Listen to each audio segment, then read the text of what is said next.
मेरे प्यारे दर्शकों को देश की सबसे पसंदीदा डिबेट शो देश की बहस में दीपक चौरसिया का नमस्कार। कन्याकुमारी से क्षीर भवानी तक, कोटेश्वर से कामाख्या तक और लक्षद्वीप से लेह तक जो सबसे बड़ा मुद्दा होता है उसमें हम आपकी राय जानकर चुनते हैं देश की बहस का विषय।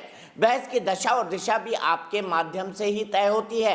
आप ये तय करते हैं कि बहस का डायरेक्शन क्या होगा और बहस किस दिशा में आगे जाएगी, क्योंकि हम आपके सरोकार से जुड़ी हुई बहस करते हैं। इसीलिए आज की बहस का मुद्दा है बाटला हाउस इनकाउंटर के बारे में। बाटला हाउस इनकाउंटर के बारे में सजा अब मिल चुकी है। जो आरिफ जुनैद नाम का आरोपी आतंकी था उसको सजा सुना दी गई है। उसको कितनी सजा मिलेगी इसका फैसला कोर्ट को अभी करना बाकी है। तो आइए हम आपको दिखाते हैं सबसे पहले आज के पोल का मत क्या है। वोट बैंक के लिए बाटला हाउस इनकाउंटर पर राजनीति किसकी? इसे 74% लोगों ने वोट देकर देश की बहस का मुद्दा बनाना चाहा है। मुझे आज तक याद है बाटला हाउस इनकाउंटर। मुझे आज तक याद है वो दिन, आज से 13 साल पहले, जब मैं भागते हुए जामिया नगर गया था, जब वहां पर इनकाउंटर शुरू हुआ था। मुझे आज तक याद है किस तरीके से मोहन चंद शर्मा जो शहीद हुए थे उनके शव को निकाल कर ले जाया जा रहा था। पहले वो घायल थे, लेकिन जब तक वो होली फैमिली हॉस्पिटल पहुंचते तब तक उनके प्राण पखेरु उड़ चुके थे। बाद में उन्हें शौर्य चक्र से भी नवाजा गया। लेकिन सवाल ये उठा कि बाटला हाउस इनकाउंटर के बारे में कितने लोगों ने सवाल उठाए, कितनी राजनीतिक पार्टियों ने उस पर राजनीति करने की कोशिश की। कांग्रेस पार्टी की बात कर लें, आप चाहे किसी भी पार्टी की बात कर ले, ममता बनर्जी की पार्टी टीएमसी की बात कर ले, समाजवादी पार्टी के नेता अमर सिंह की बात कर ले, सब लोगों ने वहां जाकर कहा कि ये बाटला हाउस इनकाउंटर फर्जी था। फर्जी लोगों को मारा गया, फर्जी ढंग से इस एनकाउंटर को किया गया। दिल्ली पुलिस का मोराल अपने सबसे नीचे पर था। ऐसे में सवाल ये उठता है, जब अब कोर्ट ने इस पर सहमति की मोहर लगा दी है कि बाटला हाउस में आतंकवादी ही छिपे थे जिन्होंने शहीद मोहन चंद शर्मा को शहीद किया, उसके बाद क्या इन तमाम राजनीतिक दलों को अब माफी नहीं मांगनी चाहिए?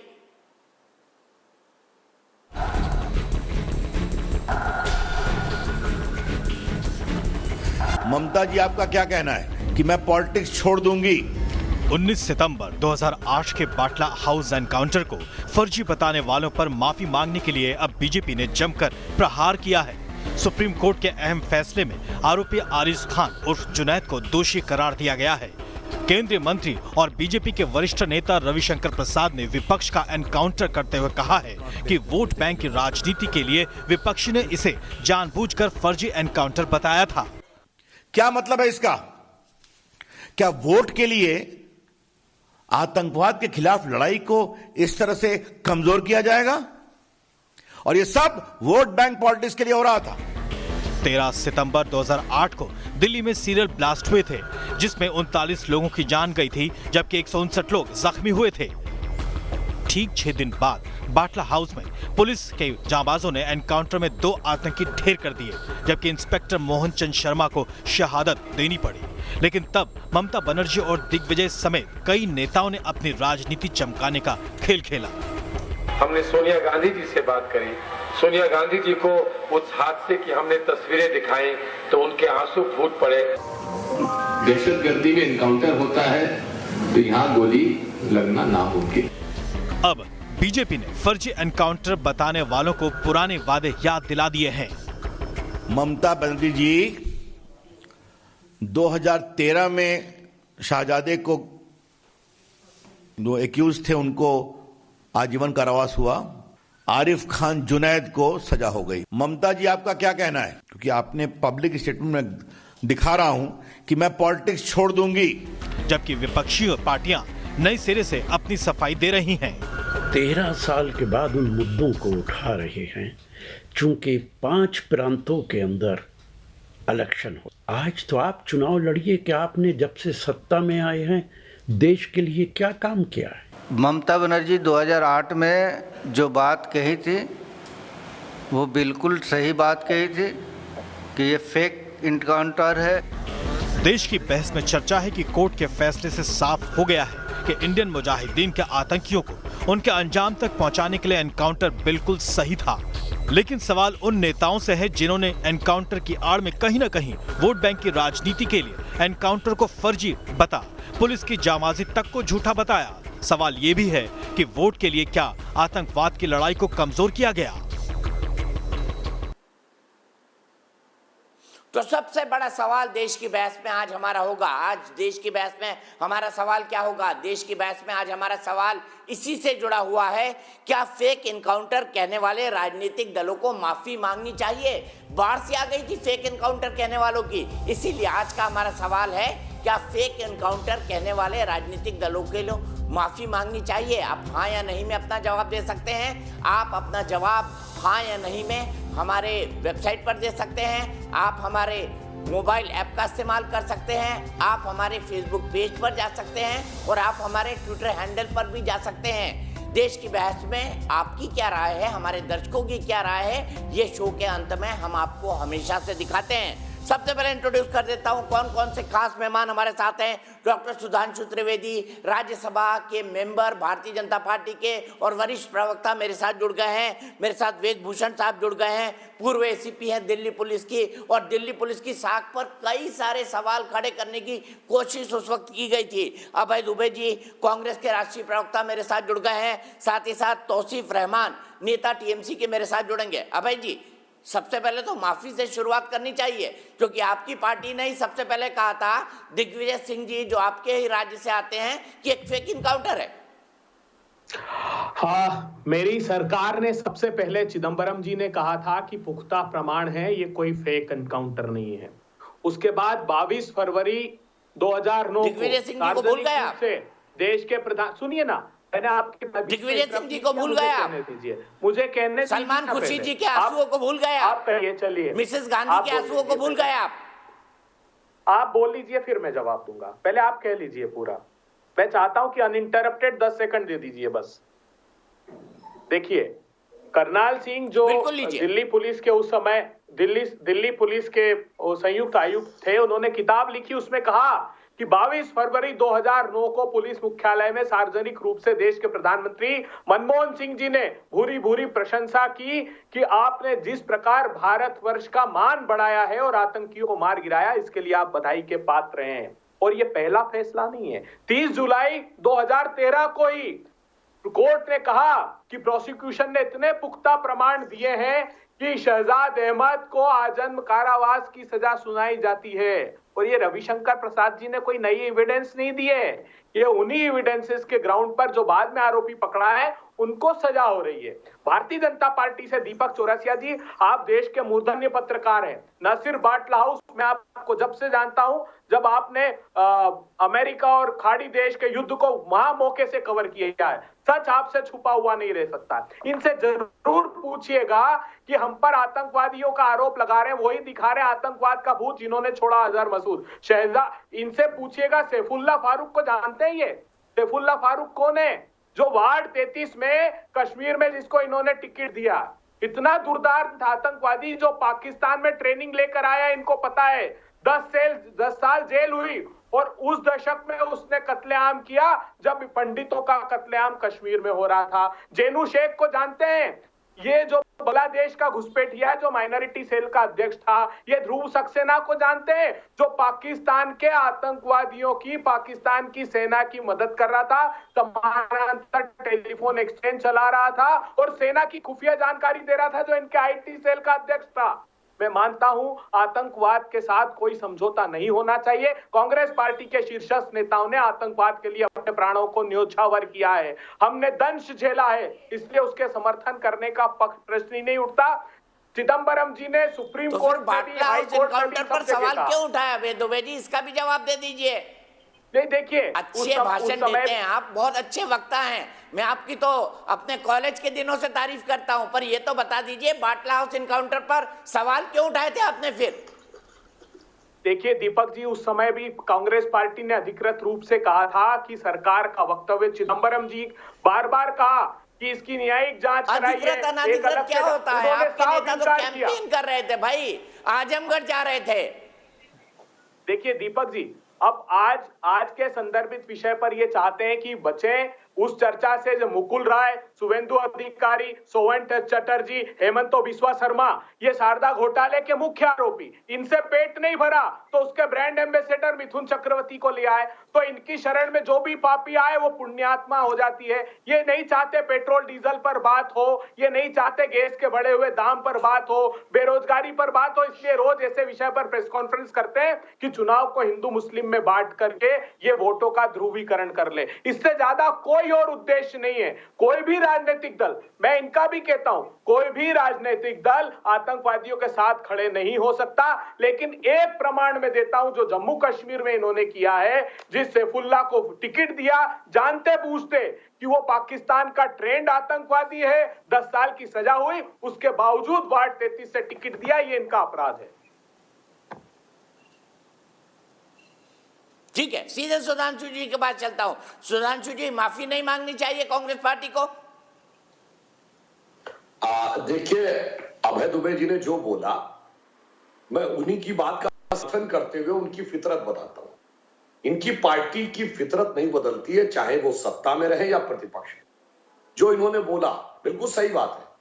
चिदम्बरम जी ने ही नहीं कहा था। मान्यवर, एक और फैक्ट ऐड कर देता हूं। आप ही की सरकार के समय में शहीद मोहन चंद शर्मा को अशोक चक्र मिला, मगर अफसोस कि आपकी अध्यक्षा की आंखों में आंसू आतंकवाद के आरोपियों के लिए आए, अशोक चक्र पाने वाले कैप्टन मोहन चंद शर्मा के लिए नहीं आए। बिल्कुल नहीं। अगर यह बात गलत है जी नहीं, तो आपके जैसे विद्वान व्यक्ति को गलत बात नहीं करनी चाहिए। पूरी बात कर लूं तब मैं कहूँ, अगर यह बात गलत है तो या तो सोनिया जी का खंडन आ जाता या सलमान खुर्शीद पे कार्रवाई हो जाती कि पार्टी के राष्ट्रीय। चलिए, कोई बात नहीं, इस पे आपने मान लिया। ये उत्तर प्रदेश के आजमगढ़ में जाकर दिग्विजय सिंह क्यों इनके आरोपियों के विरुद्ध सजदा किए थे? राम नरेश यादव समेत उत्तर प्रदेश के तमाम नेता गए थे, क्यों गए थे भाई? उन पे क्या कार्रवाई की आपने? और आपको बताता हूं, इतना ही नहीं है, आपकी सरकार का इंटेलिजेंस ब्यूरो कहता था, इंटेलिजेंस ब्यूरो के चीफ ने कहा इशरत जहां आतंकवादी है, और आपके नेताओं ने कहा इशरत जहां बिहार की बेटी है। फितरत नहीं बदली। आपकी सरकार का आधिकारिक बयान है, राष्ट्रीय नहीं अंतरराष्ट्रीय स्तर पे, कि 26/11 हाफिज सईद ने कराया, और दिग्विजय सिंह ने पुस्तक का विमोचन किया कि 26/11 आरएसएस ने करवाया। अगर आपकी सरकार सच थी तो दिग्विजय सिंह जी को पार्टी से क्यों नहीं निकाला? पुस्तक है, नहीं। उसमें किंतु परंतु नहीं। और अगर दिग्विजय सिंह सही थे तो क्या कार्रवाई की आपने? अब सुनिए, तो आपकी सरकार ने अफजल गुरु को फांसी दी, और मणिशंकर अय्यर और शशि थरूर ट्वीट करते हैं अफजल हालात का मारा था। ये क्या है भाई? ये फितरत आपकी बदलती नहीं। आपने गृह मंत्री की बात कही, आपके गृह मंत्री सुशील कुमार शिंदे ने जनवरी 2013 में कहा आरएसएस के कैंप्स में आतंकवाद का प्रशिक्षण दिया जा रहा है जयपुर में। और जब सदन में उनसे पूछा गया कि भाई आपने गृह मंत्री के रूप में कहा है तो इस बात का साक्ष्य सदन के पटल पर रखिए, तो आपके गृह मंत्री ने क्या कहा? मैंने वो ऐसे ही बोल दिया था, मैं अपना बयान वापस लेता हूं। गजब का काम आप करते हैं। आपकी सरकार पहले कहती है कि समझौता एक्सप्रेस पाकिस्तान की कारतूत है, अचानक वो यू टर्न लेके कहती है अब हिंदू आतंकवाद है, और उसकी कोई चार्जशीट ही नहीं जमा कर पाते। फितरत नहीं बदली मान्यवर। जब आप सत्ता में थे तब भी आप इसी मुद्दे पर राजनीति कर रहे थे, और आज भी कर रहे हैं। और अफसोस की बात, एक और बात कह दूं, आपने कहा मुद्दों से ध्यान भटकाना, तो सिर्फ मैं ये कहना चाहूंगा, चूंकि आप विद्वान व्यक्ति हैं, आज गैस का सिलेंडर कितने का है? 800 रुपए का। जनवरी 2014 में जब आपकी सरकार आखिरी दिनों में थी, गैस का सिलेंडर कितने का था मान्यवर? 1300 रुपए का। अरे नहीं साहब, कहाँ है आप? 2000 रुपए। गलत बात कह रहे हैं। अब 414 रुपए आप कहा? अरे थोड़ा तो 1000 रुपए का सिलेंडर था। 12 सिलेंडर पर झगड़ा था, 12 सिलेंडर सब्सिडाइज मिलते थे। आज तुम्हारे उज्ज्वला, मैं वही तो कह रहा हूँ, गैस सिलेंडर कितने का था? अभय जी, इसमें बहस की गुंजाइश नहीं है। कोई भी जाकर चेक कर सकता है। पिछले 20 साल के डाटा अवेलेबल है कि किस वर्ष में, किस महीने में, किस गैस सिलेंडर का दाम कितना था। तो इसलिए मैं कहता हूं, मुद्दे की बात में आपके दम होता तो बंगाल में आप पीरजादा अब्बास की पार्टी की शरण में नहीं होते, असम में आप बदरुद्दीन अजमल की पार्टी की शरण में नहीं होते, और केरल में आप मुस्लिम लीग की शरण में नहीं होते। इसलिए मुद्दा हो या आतंकवाद हो, अफसोस आपको मुसलमानों में कि अच्छे जानकार, फनकार, कलाकार, वैज्ञानिक अच्छे नहीं लगे, आपको जिहादी, जल्लादी और आतंकवादी अच्छे लगते हैं। ये करके आपने वोट बैंक नहीं किया, मुस्लिम समाज का तुष्टीकरण नहीं, उसकी छवि का विनष्टीकरण। मुस्लिम लीग के साथ आप नहीं गए कभी जीवन में? राम ये बात जेठमलानी तो जी ने बिल्कुल नहीं ठीक कहा। है दुबे जी, और मैं आपसे सीधा सवाल पूछता हूं, भगवा आतंकवाद की थ्योरी भी उसी जमाने में दी गई थी। अब दुबे जी आप याद करिए, भगवा आतंकवाद की थ्योरी भी उसी जमाने में दी गई थी जो औंधे मुंह पड़ी थी। दीपक जी, मैं कुछ घटनाक्रम इनको याद दिलाना चाहता हूं, इनके स्मृति पटलों को चिन्हित कर दूं। अरे साहब, राम जेठमलानी जी भारतीय जनता पार्टी के नेता, क्या कहा? अफजल गुरु को सही न्याय नहीं मिला, उसको ट्रायल का सही अवसर नहीं मिला। आपने वो तो आपकी पार्टी से भी चुनाव लड़ लिए थे, वो तो आपकी पार्टी से भी चुनाव लड़ लिए थे अटल बिहारी वाजपेयी जी के खिलाफ 2004 में। आप भूल गए भाई दीपक जी, वो जब भारतीय राम जेठमलानी आपकी पार्टी से चुनाव लड़े थे आखिरी में, सबसे आखिरी चुनाव उनका 2004 में रहते हुए उन्होंने कहा था, इन्होंने उस पर कोई आपत्ति नहीं ली। पीडीपी के मुखिया ने प्रधानमंत्री की मौजूदगी में कह दिया कि पाकिस्तान और आतंकवादियों का धन्यवाद करना चाहिए कि हमारे यहाँ चुनाव अच्छे से संपन्न हुए। तब प्रधानमंत्री जी ने एक शब्द नहीं बोला, तब आप सत्ता की भूख मिटाने में व्यस्त थे। देखिए, एक बुनियादी अंतर है कांग्रेस पार्टी और भारतीय जनता पार्टी में। भारतीय जनता पार्टी ने अपने देश के हितों को तज कर सत्ता की भूख मिटाई है। जैसा मैंने अभी कहा, शारदा नारदा की बात ही नहीं करते आप, वेस्ट बंगाल जाते, किस मुंह से करेंगे? सारे मुख्य आरोपी ले लिए, आपका एक बच गया था ब्रांड एम्बेसडर मिथुन चक्रवर्ती, उसको भी आपने अपनी पार्टी में ले लिया। आप जो बात कर रहे थे फ्यूल प्राइसेस की, तो मैं एक आपको बता दूं, 5 बार आप लोग कह चुके हैं कि जीएसटी दायरे में लेकर आएंगे। आपको सुधांशु त्रिवेदी जी, मैंने सुना आपने कहा कांग्रेस की सरकारें क्यों समर्थन नहीं करती। हमने तो किया, लेकिन उसमें वोटिंग का प्रोविजन भी है। 3/4 वोट से अगर जीएसटी काउंसिल में वोट कर लेंगे तो आपका निर्णय माना जाएगा। और हम तो स्वेच्छा से इसलिए कह रहे थे कि 5 साल तक जो स्टेट है उनको कंपनसेट करने का क्लॉज है उस जीएसटी में। और आपने फ्यूल जो डायनामिक फ्यूल प्राइसिंग पॉलिसी 2017 में लाई है, उसका भी आप उल्लंघन कर रहे हैं। तो देश की जनता को मूर्ख मत बनाइए। त्राहिमाम कर रही है महंगाई से, हाथ जोड़कर प्रार्थनाएं कम कर दीजिए। ये सिर्फ हिंदू मुस्लिम, आप शमशान कब्रिस्तान, दिवाली, रमजान कब तक, कितने दिनों तक करेंगे बताइए ना?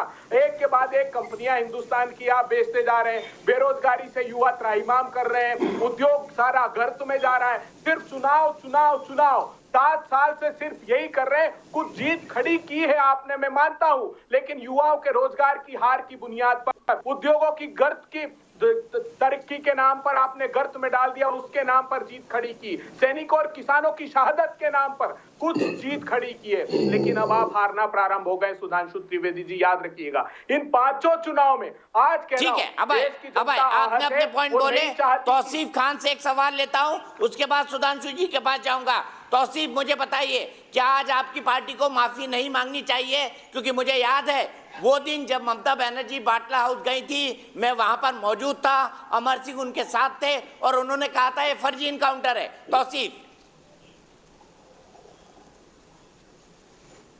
दीपक जी, आप सबको मेरा प्रणाम, और जितने भी पैनलिस्ट हैं उन सबको मेरा प्रणाम। देखिए, माफ़ी मांगने की अगर बात आप सिर्फ बटला हाउस को लेके चलेंगे और अगर आप इतिहास पे बात करेंगे तो ऐसे तो हमारे माननीय प्रधानमंत्री से लेके गृह मंत्री को भी माफ़ी मांगनी चाहिए, और ऐसे बहुत सारे किस्से हैं। और अगर किस्से बाहर आएंगे तो फिर माफ़ी का लाइनअप लग जाएगा और इसको कोई बचा नहीं सकता। देखिए, जो चीज़ पास्ट था उसको अगर आप खदेड़ेंगे और वहां बैठ के अगर आप नुक्स निकालते रहेंगे तो जैसे मैंने पहले भी कहा कि ऐसे बहुत सारे नुक्स बाहर निकलते रहेंगे और इसमें बचना काफी मुश्किल हो जाएगा। और सबसे पहले अगर नुक्स निकलने लगा तो दीपक जी, आप मुझसे बहुत सीनियर और मेरे सीनियर पैनलिस्ट भी हैं, उम्र में भी मैं छोटा हूं, तो धन्यवाद और प्रणाम करता हूं कि हमारे प्रधानमंत्री भी कहीं बचेंगे नहीं। हर जगह माफी मांगनी पड़ेगी, चाहे वो 2002 गुजरात हो, नोटबंदी हो, या चाहे जीएसटी हो। हर जगह हिंदुस्तान की जनता से माफी मांगनी पड़ेगी और गिड़गिड़ा के माफी कोई लेना देना नहीं है। आपकी पार्टी के नेता ने कहा था कि ये फर्जी इनकाउंटर है। चलिए, बाटला हाउस में प्रधानमंत्री का लेना देना नहीं है, 2002 गुजरात राइट में तो लेना देना था, अक्यूज तो थे भाई। ममता बनर्जी ने किसी को शूट कर दिया? अगर सर, गंगा में बहुत पानी बह चुका है, चलती है सर, कहीं एक्यूज नहीं है वो, किसी अदालत में, किसी चार्जशीट में, किसी कमीशन में कहीं एक्यूज नहीं है वो। आपको भी फैक्ट ठीक करके बोलने चाहिए। कहां का अन्याय है? एक ईमानदार, एक शरीफ महिला को आज आप माफी नहीं मांगनी चाहिए आज ममता बनर्जी को बाटला हाउस में जाकर ये कहने के बाद कि एक फर्जी इनकाउंटर था? बिल्कुल नहीं माफी मांगनी चाहिए। किस चीज पे माफी मांगनी चाहिए आप कहिए? कहिए ना, अरे इसका तत्व दीजिए, आप वहां मौजूद। अरे भाई आज को संदेश कर दिया, क्या वो सब कोर्ट कुछ ने कर संदेश कर दिया कल। जो हुआ बहुत सही हुआ। चाहिए, आप कह रहे फेक इनकाउंटर था, जिस चीज के लिए उन्हीं की। अरे क्या चीज की माफी भैया, आप लोग सबसे माफी मांगा। अरे माफी मंगवानी है तो 2002 गुजरात राइट में लाखों हिंदुस्तानियों की जान गई, उसकी माफी नरेंद्र मोदी जी को मांगनी चाहिए। 2010 में सोहराबुद्दीन मर्डर केस में जब अक्यूज थे आपके गृह मंत्री, उसकी माफी मांगनी चाहिए। जीएसटी और नोटबंदी में रास्ते में जो आपने लाइन लगा दी है लाशों की, उसकी माफी मांगनी चाहिए। कोरोना वायरस अपने घर में नहीं पहुंच सके, रास्ते में दम तोड़ दिया, उसकी माफी मांगनी चाहिए। आपको पूरा मौका मिला है। हाँ तौसीफ जी पढ़े हैं सोहराबुद्दीन केस, माफी मांगिए। उसमें लिखा हुआ है कि आरोप ही झूठे नहीं अमित शाह जी के खिलाफ। अरे वही तो कह रहे भैया, अक्यूज्ड हैं ममता बनर्जी, अक्यूज्ड हैं क्या, किसी चीज में लगी हुई हैं क्या? अरे हवाई चप्पल, अरे दादा चप्पल पहन के तो जिंदगी बिता दिया, सूती साड़ी पहन के तो जिंदगी बता दिया, उसके पीछे पड़ गए कि माफी मांग लीजिए। अब दादा अब वोट मांगने का और कोई चलन नहीं रहा, तो अब आप पढ़ के बटला हाउस में माफी मांग लीजिए। वाह भाई, नहीं चिल्लाने, अरे वाह भाई, मैं सच बोलता हूं तो चिल्ला चिल्ली हो, हैकल कर दिया आपको। और आप कह रहे हैं कि ईमानदार शरीफ औरत को कह रहे हैं कि माफी मांगनी चाहिए, हरगिज नहीं मांगनी चाहिए। सारे बकवास को मैंने सुना और अपनी बारीकाई जांची, हरगिज नहीं मांगनी चाहिए, और मैं बिल्कुल नहीं सुनूंगा किसी की बात। अगर बात क्यों माफी मांगेगी भाई? के दंगे के लिए आप लोग सुधांशु जी जवाब दीजिए, फिर मैं आपके पास आता हूं। सुधांशु जी जवाब दीजिए। बेकार हुए लोगों के लिए माफी मांगनी चाहिए, मगर मैं ये सब चाइना को 32,000 किलोमीटर की जमीन, मुझे मत बुलाइए डिबेट में, मैं बात नहीं सुनूंगा। अपने मुख्यमंत्री के लिए मैं कोई बात नहीं सुनूंगा, कोई अपशब्द नहीं सुनूंगा। कैसी हैसियत होती है आप लोग की कि आप माफी मांगने के लिए बोलते हैं? मांगने के लिए क्यों माफी मांगेगी भाई? 71 में 93 अरे टाली वाले घर में रह के जिंदगी बता दिया, हवाई चप्पल पहन के जिंदगी बता दिया, और कहते हैं माफी मांगी। बटला हाउस में उनका हाथ था क्या? माफी मांगनी चाहिए। राम सेतु के मुद्दे पे क्या बात कर रहे हैं भाई साहब? राम थे ही नहीं, इसके लिए माफी मांगनी चाहिए। महात्मा गांधी का पॉलिटिकल विजन उस पे है, कभी आपके ऊपर नहीं बोलता करने के लिए माफी मांगनी चाहिए। हिंदू आतंकवाद होता है, इसको कहने के लिए माफी मांगनी चाहिए। क्या क्या ऐसे हजारों डिबेट हम और आप कर चुके हैं, और मैं कभी किसी के ऊपर नहीं बोलता हूं। चिल्लाने से नहीं होता भाई, फैक्ट की बात होनी चाहिए।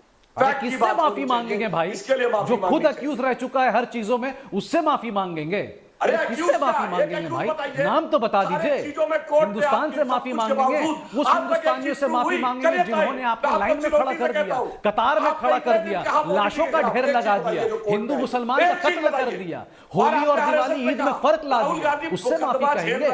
अरे किससे माफी मांगिएगा आप लोग? शर्म नीचे हो जाएगा, शर्म से अगर माफी मांगने की बात करिएगा।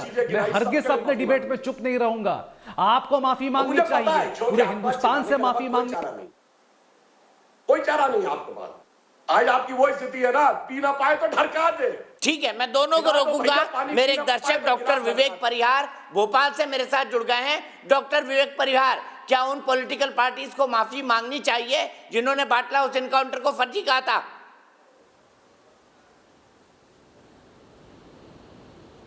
में इस चीज में पॉलिटिक्स करते हैं। सबसे सर्वप्रथम है देश के ऊपर कुछ नहीं, तो सबको जो भी पॉलिटिकल में सब चाहे वो किसी भी पार्टी का हो, ऐसे में राजनीति बिल्कुल नहीं करनी चाहिए। और स्टूडेंट तो और भी थे, और भी दिल्ली में रहकर लोग पढ़ाई करते हैं। क्या स्टूडेंट जो है वो गोली चलाना जानते हैं? तो ये जो है चीजें जो है उस समय ही सोचना चाहिए था। पॉलिटिकल जो भी लीडर्स थे उन्होंने इस चीज पे ऑब्जेक्शन उठाया। हमारे इंस्पेक्टर भी शहीद हुए, उसके बाद भी हम उस पर एक ऑब्जेक्शन उठा रहे हैं कि ये फर्जी इनकाउंटर था। तो ये सबको जो भी लोग हैं उनको ये इस पे विचार करना चाहिए, और कभी भी भविष्य में ऐसी चीजें बिल्कुल पॉलिटिकल जो है अप्रोच आप पर्सनल अपने हित के लिए आप देश को बिल्कुल चीजों को, और आतंकवादी जहां आतंकवादी गतिविधियां हैं आप उनको पॉजिटिव सही अपनी राजनीति में जोड़ने के लिए कभी भी ऐसा नहीं करना चाहिए। सबको माफी मांगनी चाहिए, जितने भी लोग हैं। मैं बिल्कुल आत्ममंथन करना चाहिए कि देश से बड़ा कुछ नहीं है, कहीं भी ऐसा नहीं होना चाहिए बिल्कुल भी। जहां भी ऐसी घटना होती है बिल्कुल सही किया, बिल्कुल सही इनकाउंटर हुआ। बिल्कुल देश से बड़ा वोट बैंक नहीं हो सकता। डॉक्टर विवेक परिहार, आपने बिल्कुल ठीक बात बोली। सीधे मैं डॉक्टर त्रिवेदी के पास चलता हूं। डॉक्टर त्रिवेदी, मुझे बताइए, वोट बैंक को साधने के लिए पॉलिटिकल पार्टीज और क्या क्या करेंगी? मैं सिर्फ एक बात कहता हूं जो परिहार जी ने कहा, एक गंभीर बात। आतंकवाद से पूरी दुनिया लड़ रही है, मगर सिर्फ भारत में ही एक ऐसी विचित्र स्थिति है जब आतंकवाद के मुद्दे को लेकर दो पक्षों 9/11 हुआ अमेरिका में, अमेरिका की कोई पॉलिटिकल पार्टी, अमेरिका किसी टीवी चैनल पे क्या ये बहस हुई कि उसके मुख्य आरोपी खालिद शेख या मोहम्मद अट्टा बेचारे निर्दोष थे, हालात के मारे थे, भटके हुए जवान थे? नहीं हुई ना। चाइना में होता है क्या, जर्मनी में होता है क्या, लंदन बॉम्बिंग में हुआ, मैड्रिड बॉम्बिंग में हुआ, ऑस्ट्रेलिया में हुआ, और तो छोड़िए बांग्लादेश में कभी हुआ, अभी श्रीलंका में हुआ। कभी बताइए वहां की दो पार्टियों ने दो अलग अलग काम, ये भारत में ही क्यों होता? और दुख की बात जानते क्या है, ऐसा नहीं जिससे मुस्लिम वोट मिलता है। अफसोस की बात यह है कि जब से ये सेकुलर शब्द आया 1976 में, उससे पहले मुस्लिम समाज में एक से एक लोग हुए जो, उससे पहले तो मुस्लिम समाज में दिलीप कुमार भी होते थे, मजरूर सुल्तानपुरी थे, कैफी आजमी थे, जिगर मुरादाबादी थे, अकबर इलाहाबादी थे, कमाल अमरोही थे, हजरत जयपुरी थे, साहिब लुधियानवी थे। कहां चले गए वो सब? डॉक्टर कलाम, आपके उस्ताद अमजद अली खां, उस्ताद बिस्मिल्लाह खां, ये मुस्लिम नजर नहीं आते। मुस्लिम नजर आता है जाकिर नायक, इशरत जहां, याकूब मेनन, मसर्रत आलम। ये कर करके आपने मुस्लिम समाज का इतना नुकसान किया जिसकी कोई हद नहीं। जिसने एक से एक फनकार, कलाकार और साइंसदान दिए, उसे अपना मानने को तैयार नहीं। 2007 का मुझे वर्ष याद है, डॉक्टर कलाम को दूसरा टर्म मिलना था, कोई विपक्षी दल तैयार नहीं था, कोई सेकुलरिज्म का सूरमा तैयार नहीं था। अफजल गुरु को क्लीमेंसी के लिए सब तैयार थे। मैं यहाँ बैठे लोगों से पूछता हूँ, याकूब मेनन का खूब नमाजे जनाजा बनाया, बताओ डॉक्टर कलाम के नमाजे जनाजा में कितने गए? बताइएगा। उस्ताद बिस्मिल्लाह खां के नमाजे जनाजा में कितने गए? आजमगढ़ में गए थे बटाला हाउस के इनकाउंटर के आरोपियों घर पे सिद्धा करने, वहीं पर ब्रिगेडियर मोहम्मद उस्मान, पहला गैलेंट्री अवार्ड पाने वाला भारत की आर्मी का शूरवीर, कितने गए सेकुलरिज्म के सूरमा उसके घर? 2015 में वीर अब्दुल हमीद की शहादत की 85वीं वर्षगांठ, कितने गए सेकुलरिज्म के सूरमा उसके घर? बात हिंदू मुसलमान की नहीं है। अबे जी और ताहिर जी सुन लीजिए, मुसलमानों में कट्टरवादी इंतहा पसंद सोच को अपने राजनीतिक हित के लिए उपयोग करने की है। आप आतंकवाद की बात करते हैं, कोटा लगाया हमने, आपने हटाया, कहा कि साहब ये तो मुस्लिमों के खिलाफ, चलो मान लिया, लगाया हमने था। अरे टाटा तो लगाया राजीव गांधी की सरकार ने और हटाया नरसिम्हा राव ने। वहां कौन मुसलमानों पे अत्याचार कर रहा था भाई? आपको अपराधी, आतंकवादी सब में मजहब दिखता है, मगर कलाकार, फनकार, साइंसदान इसमें नहीं दिखता है। अरे वाह दीपक जी, देखिए ये आज मुझे जवाब दीजिए अबाजी, सीरियस सवाल है आपके ऊपर। टाडा को हटाने की जरूरत क्यों पड़ी, बता दीजिए, इसका भी जवाब दे दीजिए। क्यों टाडा को मुसलमानों के खिलाफ बताया जा रहा था 90s के दौर में, जब मुंबई ब्लास्ट जैसी घटनाएं हुई थी? देखिए, सुधांशु त्रिवेदी जी का मुस्लिम समुदाय के प्रति समर्पण का भाव देखकर मुझे कुछ क्षण के लिए तो लगा ये भारतीय जनता पार्टी के है ही नहीं, क्योंकि चुनाव में ही भारतीय जनता पार्टी, मैंने कंस्टिट्यूएंसी वाइज देखा है कैसे माइक्रो लेवल पर जाकर ध्रुवीकरण करते हैं। अरे एनसीटीसी को भूल गए क्या?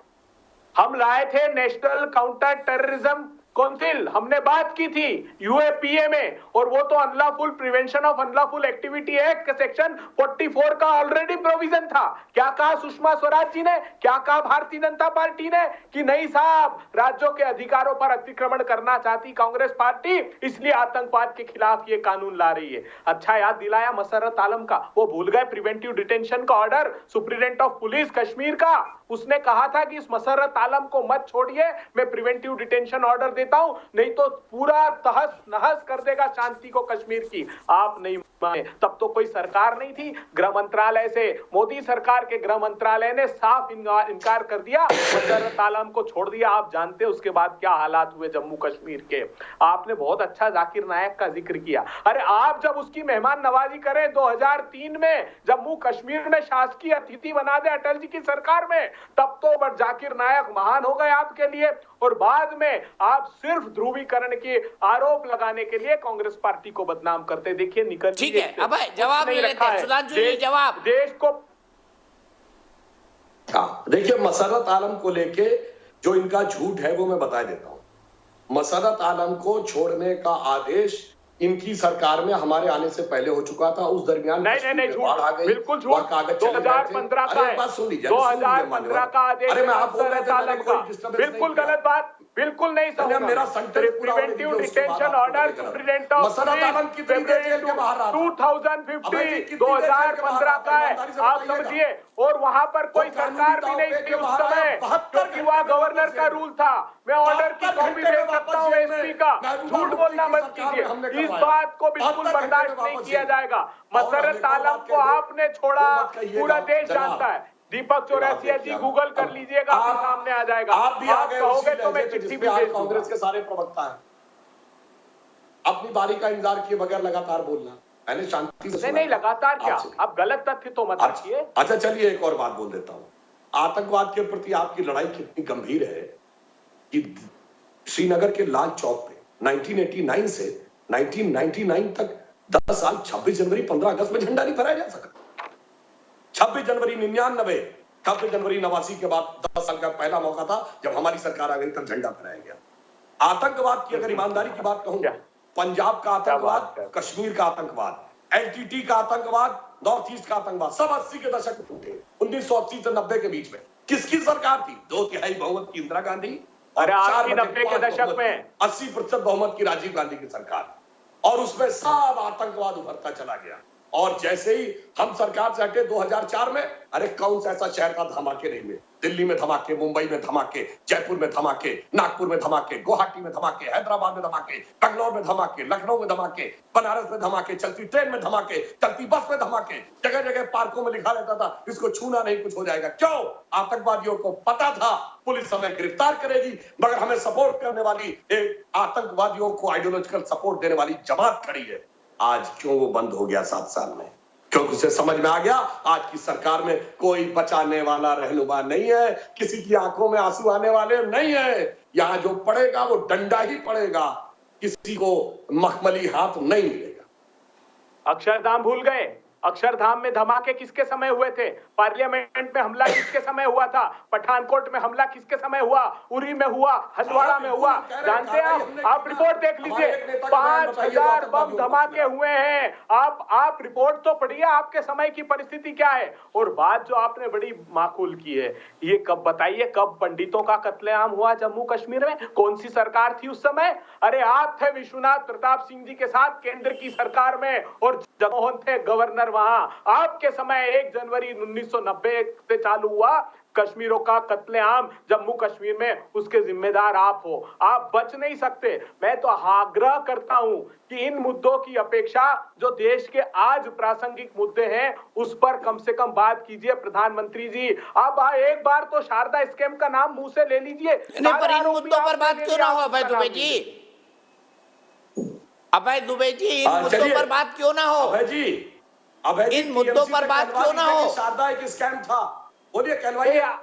इसका इंटेंट देखिए ना, मुझे बताइए। आजादी के बाद सेना का सबसे बजट कम इन्होंने किया। खजूरी कमेटी की रिपोर्ट देख लीजिए, मुरली मनोहर जैसी parliamentary standing committee on estimate देख लीजिए।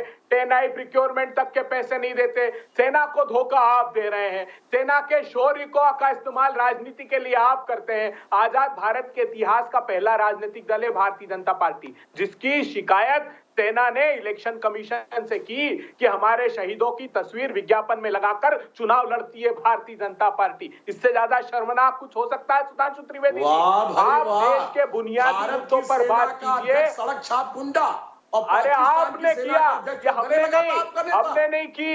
आपकी शिकायत हुई और सेना ने की आपकी शिकायत। कर देंगे। ये चुनाव में आपने वादा किया है घोषणा पत्र में, यानी आर्मी के दांत और नाखून तोड़ देंगे, ये आपने कहा। फिर उसको छोड़ देंगे, आतंकवाद से लड़ो बेटा। वाह भाई वाह, कहा था कि नहीं? बताइए, आपके चुनाव घोषणा पत्र में है कि नहीं? Arm services special power act खत्म करेंगे, बोलिए हाँ या ना? सेना अध्यक्ष सड़क छाप गुंडा है, बोला था कि हाँ या ना? सिद्धू ने जाके जनरल बाजवा को गले लगाया था, बोलिए हाँ या ना? बोलिए ना, बोलिए ना। कॉमन मुझे और जिस समय परमाणु विस्फोट हम कर रहे थे, सुनिए उस समय आपने नरसिम्हा राव की सरकार ने कदम वापस खींच लिए, तो बोलिए हाँ या ना? सुधांशु जी, एफ्स्पा जो है वो नॉर्थ ईस्ट का है, पढ़िए जरा उसको। ये 58 के एफ्स्पा की बात की हमने। एक बात, आपने कॉमन मिनिमम प्रोग्राम जो महबूबा मुफ्ती के साथ बनाया था ना, उसमें दिखाया आपने पक्ष में है ना, एफ्स्पा को हम जम्मू कश्मीर में बरकरार रखेंगे। ये आपने जब सत्ता की भूख लगाई तब आप कम से कम हमारा घोषणा पत्र तो पढ़ लेते। अरे आप बताइए, हमने कब एफ्स्पा का कहा जम्मू कश्मीर के? हमने नॉर्थ ईस्ट का कहा भाई। अरे आप का वो था, ये तो 90 ये चाहते हैं कि नॉर्थ ईस्ट में हटे मगर जम्मू कश्मीर में लगा रहे। बोलिए कि जम्मू कश्मीर में लगा रहे चाहते, नॉर्थ ईस्ट में हटे, बोलिए।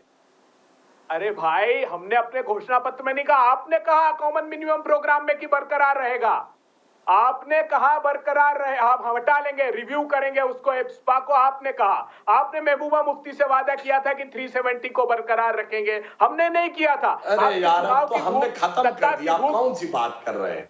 विरोध आपने किया, आपके नेता सदन में खड़े होकर कहा प्रोग्राम तो अंतर्राष्ट्रीय मुद्दा है। रंजन चौधरी ने गजब है भाई, प्लीज आप पढ़िए, यूएन के बगैर किया नहीं जा सकता ऐसा। आप पढ़िए घोषणा, आप हमारा घोषणा पत्र पढ़िए। हमने जो कहा है वो नॉर्थ ईस्ट का कहा, और आपका बता दूं, आपने कहा कि रिव्यू करेंगे जम्मू कश्मीर का एफ्स्पा। ये कॉमन मिनिमम प्रोग्राम का बिंदु क्रमांक 14 है आपका। एक बार पढ़िएगा, जो अमित शाह साहब ने और महबूबा मुफ्ती ने साइन किया, उसको पढ़िए। आपने आर्टिकल 370 को भी बरकरार रखने का वादा उनसे किया था। आपने कहा था कि आर्टिकल 35 कर दिया, ये उनसे कहा था। 370 खत्म, महबूबा मुफ्ती के साथ वो तो सत्ता चली गई। अरे साहब, सुनिए, आपके जमाने में आपकी सत्ता की समाप्त हो गई, इसलिए आपने आर्टिकल 370 हटा दिया। महबूबा के साथ थे तब तक आप उसको कंटिन्यू करना चाहते थे, आर्थिक मामलों में जांच को फेस करते हुए। अरे जनाब, हमारे और आपके जमाने में बड़ा भारी अंतर आ गया, आपने ये जवाब नहीं दिया। अरे बहुत देख लिया हमने। ठीक है सुधांशु जी, अभय जी, आप दोनों को जाना है, आप दोनों को जाना है। मुझे पता है डिबेट बहुत शानदार चल रहा है, इसको हम लगातार जारी रख सकते हैं, लेकिन आप दोनों को जाना है। मेरे साथ नए मेहमान जुड़ेंगे। इसी बीच मैं गजेंद्र सिंह के पास चलता हूँ, दिल्ली में मेरे एक दर्शक। गजेंद्र सिंह, क्या उन पॉलिटिकल पार्टीज को माफी मांगनी चाहिए जिन्होंने बाटला हाउस एनकाउंटर पर सवाल उठाए थे?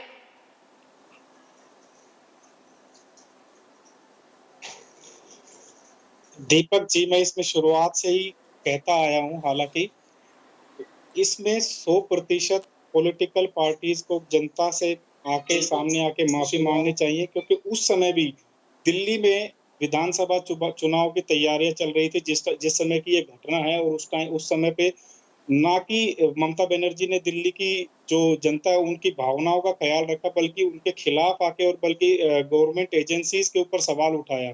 यही काम उन्होंने अभी जब सीबीआई ने बंगाल में रेड डाली थी, वो करती आ रही है। अभी उनका सीधा सा एक उद्देश्य हो गया है, कोई भी सरकारी एजेंसियां कोई भी काम करने को जाती है तो उनको सीधा रोका जाता है। तो मेरा ये मानना है कि उनको दिल्ली की जनता से, देश की जनता से माफी मांगनी चाहिए, और उनकी जबान के मुताबिक जो उन्होंने तैयारी की है अब नॉमिनेशन भरने की, कि भाई मैं राजनीति से संन्यास ले लूंगी, अगर ये बात मेरी गलत साबित होती है, तो अब उनकी बात गलत साबित हो गई है, तो उनको अब अपना पर्चा भी दाखिल नहीं करना चाहिए। ठीक है, सीधे तौसीफ के पास चलता हूं। तौसीफ, दर्शक क्या बोल रहे हैं आप सुन रहे हैं? नॉमिनेशन ही नहीं भरना चाहिए ममता बनर्जी जी को अब नंदीग्राम से। देखिए ये सब मासूम चीज़ें हैं, मासूम बातें कर रहे हैं, इनोसेंट हैं काफ़ी, और ये सब बातों में लड़ाई करना ठीक भी नहीं है। बहुत अच्छा मासूम बोल रहे हैं आप इन बातों को। देखिए मासूम शब्द का मतलब पता है आपको? मैं एक ही बात करूंगा। अगर बात माफी मांगने की आ गई ना सर, तो मैं आपको बता रहा हूं कि आज से 5 साल के बाद मैं और आप इसी डिबेट में बैठेंगे और आप भी यहीं रहेंगे। पुलवामा का चिट्टा अगर खुल गया ना, तो बता रहा हूं मैं, इतिहास गवाह है, उससे बड़ा कुछ केस नहीं हो सकता। जहां व्हाट्सएप लीक भी हो गई थी, सब कुछ पता चल गया था। वेद प्रकाश जी के पास चलता हूं। वेद प्रकाश जी, मुझे बताइए, मुझे बहुत अच्छी तरह उस वक्त के हालात पता है। दिल्ली पुलिस की साख पर कितने सवाल उठे थे बाटला हाउस काउंटर को फर्जी बताकर? वेद प्रकाश जी बताइए। कुछ सालों के बाद जब वो पावर में नहीं डाउन होता है पुलिस का, जब वो अपनी जान पर खेल के इस तरह का ऑपरेशन करता है, तब। तौसीफ भाई सुन लीजिए थोड़ा। दीपक जी, दिल्ली की एक सेशन कोर्ट ने कल जो निर्णय सुनाया है, जिसमें आरिफ एलियास जुनैद को उन्होंने जिम्मेदार ठहराया है, गिल्ट ठहराया, उसका 15 तारीख को क्वांटम ऑफ पनिशमेंट डिसाइड होगा। उससे पहले आतिफ और साजिद जो क्रॉस फायरिंग में मारे गए थे, आपको याद होगा कितने लोग national human rights commission supreme court में पिटीशन लेकर गए कि स्पेशल सेल के अधिकारियों, उनके पुलिस वालों के खिलाफ मुकदमा मर्डर का दर्ज किया जाए। उनकी बात माननीय सुप्रीम कोर्ट ने नेशनल ह्यूमन राइट्स कमीशन ने टर्न डाउन कर दी। आज ये ऐतिहासिक फैसला आया है, दिल्ली पुलिस के ऊपर जो दाग था, स्पेशल सेल के ऊपर जो दाग इन लोगों ने लगाया था, कोर्ट ने उनको न केवल उससे ऋण मुक्त कर दिया है, ये साबित कर दिया है कि वो फेक एनकाउंटर नहीं था, क्योंकि इसमें तमाम दलीलों को सुना गया, साइंटिफिक एविडेंस को उसमें अप्रिशिएट किया गया, सीसीटीवी फुटेज को ली गई तमाम तरह के जो बयानात थे, गवाहों के बयानात थे, पुलिस के बयानात थे। बल्कि आपको मैं बताऊं कि इसके अंदर करीब करीब नहीं के बराबर पब्लिक विटनेस थे, केवल और केवल पुलिस के विटनेस थे, जिनको कोर्ट ने एंडोर्स किया और ये साबित किया कि ये एनकाउंटर नहीं था। जो एमसी शर्मा थे, उनका एक एनकाउंटर किया गया, उनका मर्डर किया गया, जिसकी सजा फांसी है। ये rarest of the rare case है जहां पर पुलिस के ऊपर अटैक किया गया। और जो आरिफ फरिया जुनैद, जिनकी अभी आज सजा हुई है कल, वो भाग गए थे नेपाल से, दिल्ली पुलिस की स्पेशल सेल अरेस्ट करके लाए, उसका ट्रायल हुआ। उससे पहले शमशाद नाम के जो क्रिमिनल थे, उग्रवादी थे, उनको आजीवन कारावास उम्र कैद की सजा है, वो तिहाड़ जेल के अंदर बंद है। तो इन तमाम चीज़ों को कैलकुलेट करते हुए आज जो दिल्ली पुलिस को संतुष्टि मिली है, जो दिल्ली पुलिस के स्पेशल सेल के ऊपर दाग लगा हुआ था, बदनुमा दाग कुछ लोगों ने लगाया था, वो उससे मुक्त हो गए।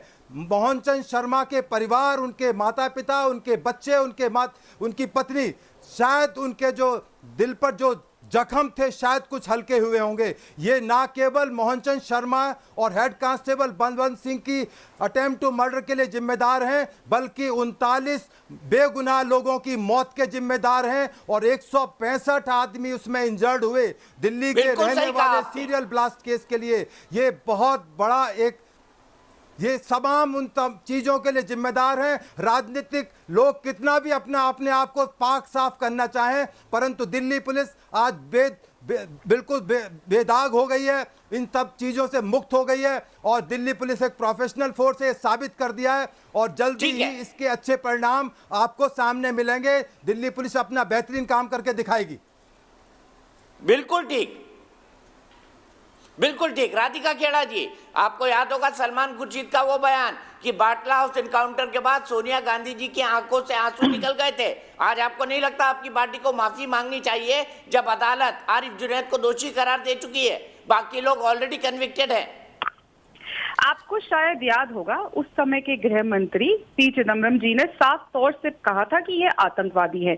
अब सलमान खुर्शीद साहब ने क्या कहा वो आप उनसे पूछेगा, क्योंकि मैं उनकी प्रवक्ता नहीं हूं, मैं कांग्रेस पार्टी की प्रवक्ता हूं और कांग्रेस पार्टी के नेता है राधिका जी, आतंकवाद आप की पार्टी के नेता हैं वो। आप किसी के बीच में नहीं बोलते, मुझे कंप्लीट करने दीजिए। मैं पार्टी की प्रवक्ता हूं, किसी व्यक्ति विशेष की प्रवक्ता नहीं हूं।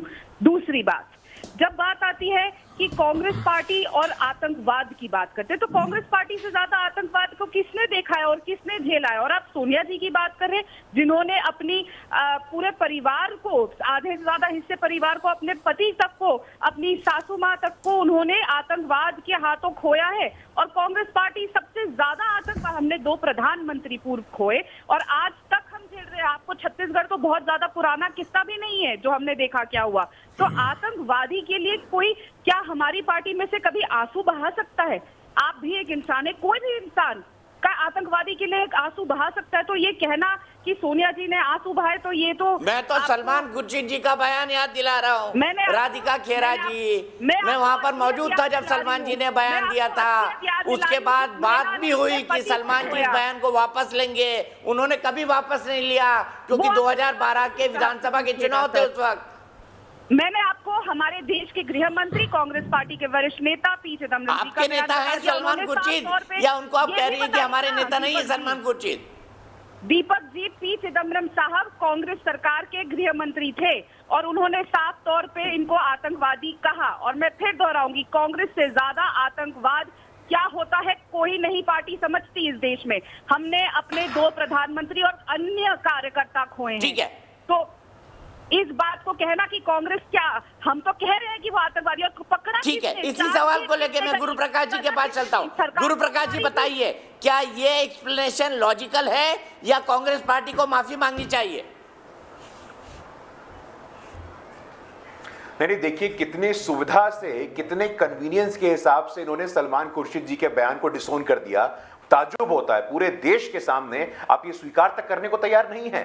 देखिए दीपक जी, मुझे समस्या तब होती है जब विपक्ष देश के अंदर महागठबंधन बनाता था। अब इंटरनेशनल लेवल पे ब्रेकिंग इंडिया फोर्सेस के साथ इंटरनेशनल लेवल पे महागठबंधन बन रहा है। हम लोगों ने देखा है किस प्रकार कैसे कैसे लोगों के साथ इन्होंने गठबंधन किया है। क्या ममता बनर्जी, क्या अरविंद केजरीवाल, क्या सलमान खुर्शीद, क्या दिग्विजय सिंह, क्या पी चिदम्बरम, सबने कहा था दिल्ली पुलिस के शौर्य को, दिल्ली पुलिस के शहादत को आपने सवाल खड़ा किया था, अपमानित किया था आपने उस परिवार को, उस महिला को जो विधवा हो गई थी, उन बच्चों को जो अनाथ हो गए थे। आज आपको देश के सामने आज मौका मिला है, आज कम से कम एक शब्द बोल दीजिए आप। आज आपसे एक शब्द नहीं निकलेगा। आपकी आंख के आंसू सूख गए हैं क्या, मुझे समझ में नहीं आता है। आप माफी नहीं मांग सकते हैं। पूरे देश के सामने ये शो पूरा देश देखता है। राधिका जी, मैं आपसे विनम्रता पूर्वक आग्रह करता हूं, बहुत लंबा समय लग गया है, कल साकेत कोर्ट का ये निर्णय आया है। आज उस परिवार पे क्या बीती होगी पिछले 12 वर्षों में, आप कल्पना कर सकती हैं। तुष्टीकरण के नाम पे आप दोहरे मापदंड के हर रोज नए कीर्तिमान बनाते हैं और अगले ही दिन उस कीर्तिमान को ध्वस्त भी कर देते हैं। लगातार आप इतिहास की बात करती हैं। 1970 में मुस्लिम पर्सनल लॉ बोर्ड को विधिवत किसने किया था? आप लोगों ने। सेटेनिक वर्सेस को जो पूरे दुनिया में कहीं बैन नहीं हुआ तो उसको बैन किसने किया था? मौलानाओं के दबाव में, भारत में आप लोगों ने। उसके बाद 2007 में तब के प्रधानमंत्री मनमोहन सिंह जी कहते हैं कि देश के संसाधनों पे पहला हक मुसलमानों का है। तुष्टीकरण की राजनीति आप लोगों ने लगातार की है। हर रोज आप नए दोहरे मापदंड के कीर्तिमान बनाते हैं और ध्वस्त करते हैं। आज समय मिला है आपको, पूरे देश के सामने आत्ममंथन करिए। आप लोग वैसे भी हाशिए पे चले गए लोग हैं, आत्ममंथन करना चाहिए और तुरंत अपने हिसाब से आप बयान को पलट देते हैं। सलमान खुर्शीद के बयान को आप आज नकार रहे हैं। दीपक जी पुराने पत्रकार है, मैं एहतेशाम भाई के पास चलता हूं, एहतेशाम भाई के पास चलता हूं। राधिका, मैं बताऊंगा आपसे गुरु प्रकाश जी की बात का जवाब लेना, लेकिन एहतेशाम जी बताइए, क्या आप अभी भी कहेंगे कि बाटला हाउस इनकाउंटर फर्जी था कोर्ट के डिसीजन के बाद?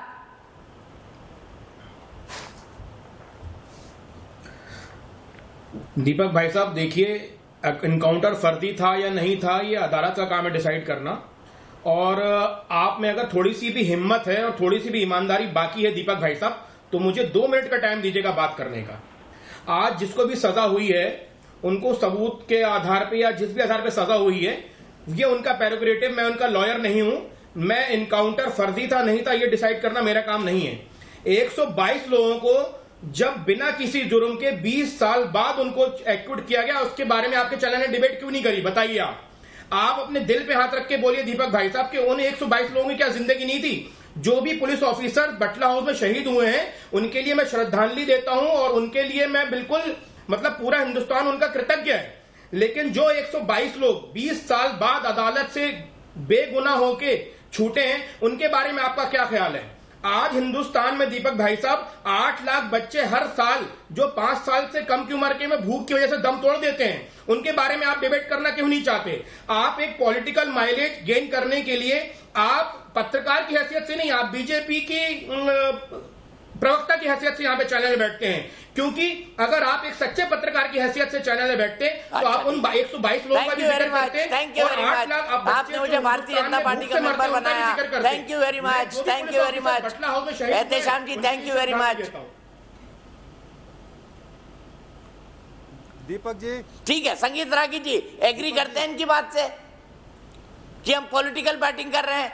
क्या ये मुद्दा देश के स्मरण में ऐसा नहीं है कि बाटला हाउस इनकाउंटर ने कितने लोगों को हताहत किया, कितने लोगों की जान गई, कितने लोग परिवर्तित हुए, कितने लोगों पर सवाल उठे? देखिए दीपक जी, मामला सुप्रीम कोर्ट में गया था। सुप्रीम कोर्ट ने भी इसको एंटरटेन करने से मना कर दिया था। ह्यूमन राइट्स कमीशन तक गया है, नेशनल ह्यूमन राइट्स कमीशन में गया था, उसने भी दिल्ली पुलिस को क्लीन चिट दिया था इस मामले में। निश्चित तौर पर पी चिदम्बरम जी ने कहा था कि ये फर्जी इनकाउंटर नहीं है, लेकिन एक सवाल बनता है, तो इसका मतलब ये माने कि कांग्रेस की अध्यक्षा और गांधी परिवार सत्ता के लिए अपनी ही सरकार को कटघरे में खड़ा कर रही थी। मुसलमानों के वोट के लिए क्या कांग्रेस का गांधी परिवार इंडियन मुजाहिदीन के साथ खड़ा हो रहा था। राहुल गांधी के उस समय के सबसे बड़े सलाहकार थे दिग्विजय सिंह जी, और वो आजमगढ़ तक चले गए थे। आपको याद होगा, देखिए, जो प्रधानमंत्री सोनिया गांधी को रिपोर्ट करता हो, जो गृह मंत्री सोनिया गांधी के इशारे पर काम करते हो, क्या ऐसा विश्वास किया जा सकता है कि प्रधानमंत्री और गृह मंत्री ने उनको बताया नहीं होगा कि ये सच नहीं है, ये इनकाउंटर जो है वो सही इनकाउंटर है? लेकिन इसके बावजूद भी सोनिया गांधी ने यदि इस पर चुप्पी साधे रही और सलमान खुर्शीद से ये कहवाई कि ये फर्जी इनकाउंटर हैं और सोनिया गांधी रो रही हैं, तो इसका मतलब यही किया जा सकता है कि आप उन इंडियन मुजाहिदीन के साथ, पीएफआई के साथ, यहीं से बहस शुरू करेंगे ब्रेक के बाद। संगीत रागी जी, यही सबसे बड़ा डिस्कशन का पॉइंट है कि आखिर सोनिया गांधी की आंखों से आंसू निकले थे या नहीं निकले थे। ब्रेक के बाद इस बहस को जारी रखेंगे।